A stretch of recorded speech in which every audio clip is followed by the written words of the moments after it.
दोस्तों, इस वीडियो में हम बात करेंगे संप्रभुता की कुछ विशेषताओं के बारे में।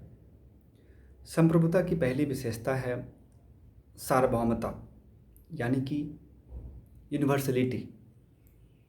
यदि कोई संप्रभु राष्ट्र है तो उस राष्ट्र की जो संप्रभुता है हर व्यक्ति, हर संस्थान से सर्वोच्च होती है।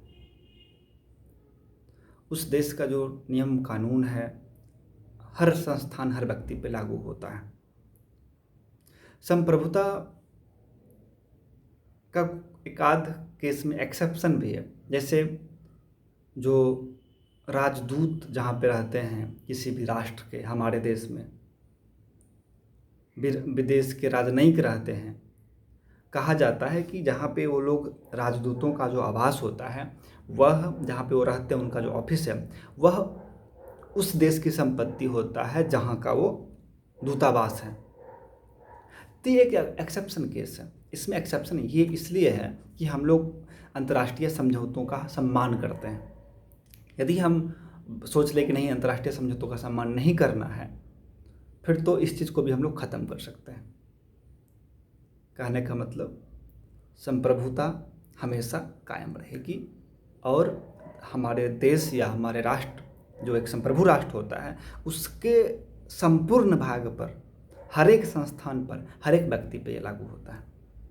कोई इससे मुक्ति की बात नहीं कर सकता कि हमको मैंने आपकी संप्रभुता से हमको मुक्ति चाहिए, हमको अलग रहना है, माने आपका नियम कानून हम पे लागू ना हो, ऐसा नहीं हो सकता, लागू होगा। इसकी दूसरी विशेषता की बात करिएगा। इसकी दूसरी विशेषता है कि संप्रभुता और राज्य के बीच का जो संबंध है वो अस्थायित्व संबंध है, उसमें अस्थायित्व होता है। अस्थायित्व कहने का मतलब ये हो गया कि जब तक राज्य रहेगा, जब तक वो राज्य राष्ट्र जिंदा रहेगा, तब तक उसके साथ संप्रभुता भी रहेगी। यदि हम राज्य को संप्रभुता से अलग कर दें तो राज्य का अस्तित्व ही खत्म हो जाएगा। इसका दूसरी विशेषता ये हो गई। तीसरी विशेषता है इसकी अदेयता। अदेयता माने अपने देश की संप्रभुता, अपने राष्ट्र की संप्रभुता हम किसी और देश या राष्ट्र को नहीं दे सकते हैं। किसी को यह नहीं कह सकते हैं कि हे चाइना महाराज, आप भारत के मामले में निर्णय लें। ठीक है, समझ गए ना। पाकिस्तान कह सकता है क्योंकि वो बहुत ज़्यादा कर्जा ले रहा है चाइना से, तो उनके मामले में दखलंदाजी दे सकते हैं, उनकी संप्रभुता को हो सकता है बाद में खरीद ले, लेकिन अपने मामले में ये सब चीज़ें नहीं होने वाली है। जो भी कोई राष्ट्र यदि संप्रभु राष्ट्र है तो अपने संप्रभुता के साथ वो किसी भी कीमत पे समझौता नहीं करता है। और जो राष्ट्र ऐसा करता है, कुछ राष्ट्र ऐसा करते भी हैं, तो वो फिर यह मानिए कि वो नाम मात्र के संप्रभु राष्ट्र हैं, तो उनकी किसी भी देश की संप्रभुता को हम उस राष्ट्र से अलग नहीं कर सकते हैं। तो इसको बोलते हैं, किसी को हम दे नहीं सकते हैं, इसको बोलते हैं अदेयता। किसी दूसरे राष्ट्र को हम दे नहीं सकते हैं। इसमें गार्नर साहब का एक स्टेटमेंट है।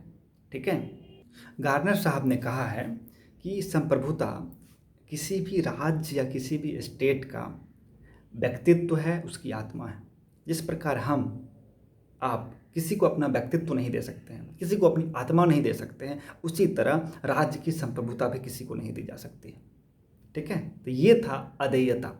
ठीक है, ये तीसरी विशेषता हो गई। चौथी विशेषता इसकी क्या हो सकती है? पूर्णता। ठीक है, पूर्णता कहने का मतलब हो गया कि संप्रभुता जो होती है, ये नहीं हम कहेंगे कि हम आधा संप्रभु हैं या हम 1/4 संप्रभु हैं। पूर्णता कहने का मतलब हो गया कि संप्रभुता का मतलब संप्रभुता। ठीक है, हम लोग कंप्लीट संप्रभु राष्ट्र होते हैं, यानी कि जो संप्रभुता है वह एक असीम शक्ति है। और मान लीजिए कि हमारे देश का रिप्रेजेंटेशन हो रहा है किसी दूसरे देश में, किसी सम्मेलन में। मान लीजिए अमेरिका में कोई सम्मेलन है, वहाँ पे हमारे देश के प्रधानमंत्री, राष्ट्रपति गए हुए हैं, तो फिर भी हमारी संप्रभुता बरकरार है वहाँ भी। किस मामले में? हमारे देश के संदर्भ में, भारत के संदर्भ में हम किसी दूसरे राष्ट्र में भी हैं तो हमारी संप्रभुता कायम रहती है। यह एक असीम शक्ति है, पूर्ण शक्ति है, इसलिए इसकी एक विशेषता को कहा गया पूर्णता।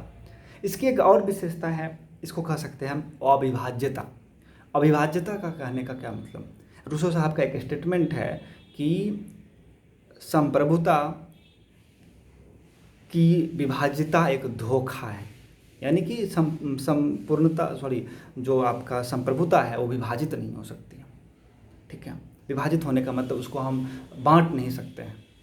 ठीक है, यदि मान लीजिए तोड़ मरोड़ नहीं सकते हैं, बांट नहीं सकते हैं। यदि हम कहते हैं कि भारत एक संघीय देश है, यह राज्यों का एक क्या है, समूह है, राज्यों का एक संघ है, तो क्या हमारी संप्रभुता बट गई है? ऐसा नहीं है।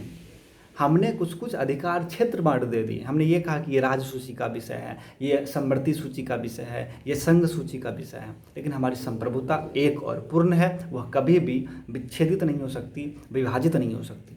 इसलिए रूसो ने कहा कि संप्रभुता का विभाजन एक धोखा है।